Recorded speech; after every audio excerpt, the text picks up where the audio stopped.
If you own a home in Tampa and you've been quietly thinking about whether now is a good time to sell your home, I just pulled the February numbers. So let me show you what's actually happening. You've probably heard all the headlines, right? Tampa real estate is either holding strong or it's slowing down, depending on who you read. So here's what the numbers look like for Hillsborough County. The typical home here in Tampa in February took 47 days to find a buyer. Last February, it was 33. So that's a big jump. And it's happening because partially interest rates have been hovering around the 6% range, keeping a lot of buyers on the sidelines. And right now, what's happening is that there are roughly 4,600 homes competing for about 1,000 buyers. But here's what matters for you. The homes that are getting sold are the ones that are priced right for today's buyer, not what the market was doing back in 22, for example. Now, I think this is going to be a good segue to go into the next data point, which is expired listings. And I think we all know what that means, right? Home sits on the market, praying that a buyer comes along. And instead, what do? You hear crickets. Home doesn't move, no offers, nothing.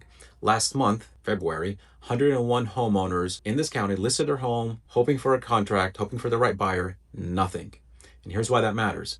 Buyers know when a home sits on the market for months, right? They know, they see the data, they see how long it's been sitting, and they start wondering, what's wrong with this house? They become skeptical, right? And then if you do end up getting an offer, that skepticism ends up showing up in that offer. So a price reduction, for example, after 60 days, almost always costs more than pricing it right the first time around. All right, so here's the part that a lot of people are wondering about.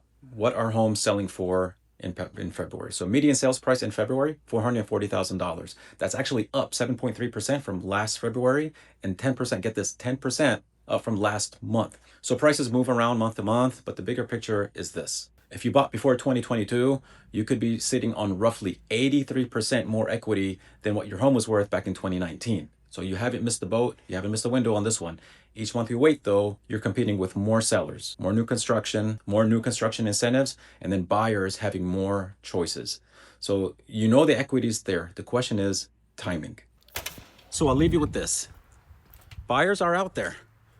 The right home, priced right, is still selling. My name is Randy Ahmad. I'm a local real estate agent here in the Tampa Bay area. I pull these numbers every single month straight from the MLS and help you take the guesswork out of what's really happening. So if you want to make this decision based on real numbers instead of guesswork, this is where I do that every single month. You can find me here on Instagram or Facebook or YouTube.